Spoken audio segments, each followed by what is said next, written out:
Debat Capres Amerika Serikat yang kedua berlangsung pada Kamis malam waktu Amerika Serikat dan ini menjadi debat terakhir sebelum tanggal resmi pemilu Amerika Serikat yakni 3 November. Dan untuk mengetahui informasi selengkapnya kita sudah terhubung dengan jurnalis VOA Virginia Gunawan di Alexandria. Ya Virginia, sudah terjadi tadi debat terakhir. Seperti apa keseruannya dan apa topik yang paling panas yang dibahas? Ya Wilson, debat kali ini memang berbeda dibandingkan debat pertama yang dinilai pengamat dan warga AS tidak substantif dan jadi perang interupsi. Belum bisa dipastikan apakah ini karena aturan baru, yaitu tadi mematikan mikrofon atau memute jadi penyebabnya, atau kedua kandidat kali ini lebih disiplin dalam berargumen.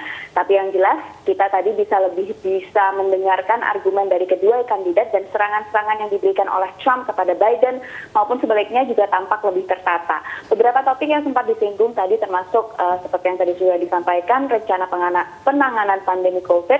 Presiden Trump menyebut bahwa vaksin akan tersedia dalam beberapa minggu ke depan.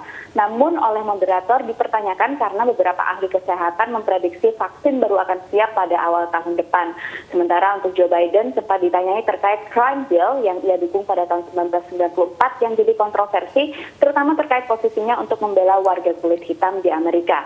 Beberapa kali Trump juga sempat bertanya kepada Biden mengapa baru sekarang melakukan hal-hal yang ingin dia lakukan, padahal ia punya 8 tahun sebagai wakil presiden selama masa pemerintahan Obama. Ini salah satu strategi dari kubu Trump yang jika sebelumnya kita lihat ia kerap membandingkan dirinya sebagai orang yang baru dalam politik, sementara Joe Biden yang sebelumnya menjadi senator selama 36 tahun dianggap sudah terlalu lama berpolitik. Baik. Isu lain yang menjadi bahasan adalah isu keamanan nasional karena sehari sebelumnya intelijen Amerika sempat menuduh Iran dan Rusia menyerang Pilpres AS. Beberapa isu klasik seperti imigrasi, tunjangan kesehatan juga diperdebatkan termasuk perubahan iklim. Debat ini diharapkan bisa membantu para pemilih yang belum menentukan pilihan mereka yang diperhitungkan sekitar ada 5% oleh pihak university dari total pemilih. Baik, Virginia, selain saat ini digelar di tengah pandemi COVID-19, apa yang berbeda pada pemilu AS tahun ini dibandingkan pemilu sebelumnya?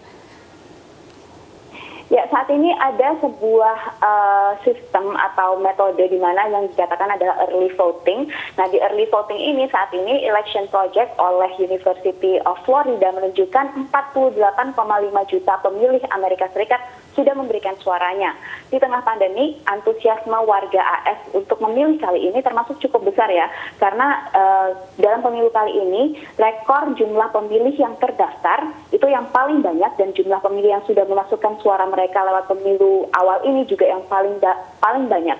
Jejak pendapat dari Change Research dan CNBC menyatakan 94 pemilih, terutama mereka yang berada di swing state atau negara bagian penentu seperti Pennsylvania, Michigan, North Carolina menyatakan sangat antusias untuk memilih kali ini.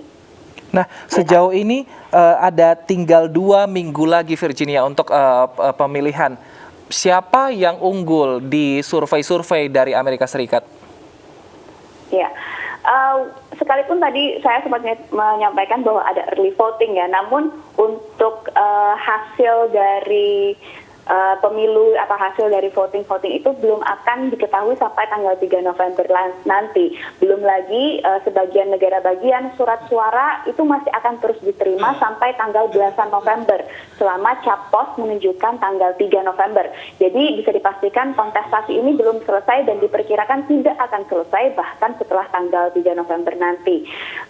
Kampanye dari kedua kubu pun masih terus berjalan. Cawapres dari kedua kubu juga masih turun. Kemarin mantan Presiden Obama juga memberikan dukungannya kepada Joe Biden di Philadelphia. Saat ini untuk dalam polling nasional, Biden unggul 8 poin dari Trump, sementara di negara-negara bagian penentu atau swing states, ia unggul antara 2 hingga 8 poin. Tapi perlu kita ingat bahwa pemenang pemilihan umum di Amerika ditentukan bukan lewat suara populer, melainkan lewat sistem electoral college. Seperti kasusnya pada pemilu 2016 lalu, Hillary Clinton sekalipun menang 3 juta suara dari Donald Trump, namun kalah secara sistem electoral college dari Trump. Mungkin bisa dijelaskan secara singkat apa saja keunggulan yang dimiliki oleh Donald Trump dan juga Joe Biden sendiri?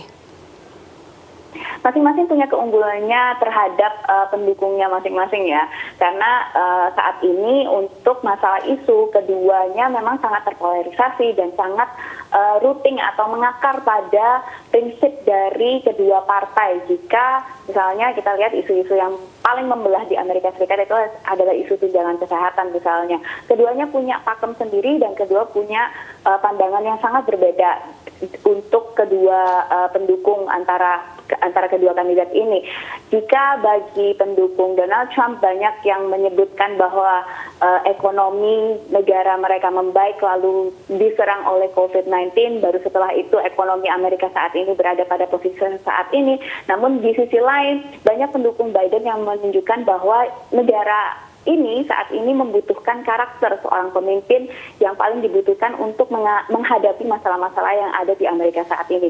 Jadi kedua pendukung punya kualitas yang diajukan, yang ditawarkan oleh kedua kandidat ini memang sangat berbeda, sehingga ini attracting different mass ya, atau massa yang yang jadi pendukung mereka itu memang sangat berbeda. Baik, terima kasih Virginia Gunawan, jurnalis VOA telah bergabung bersama kami di iNews Siang.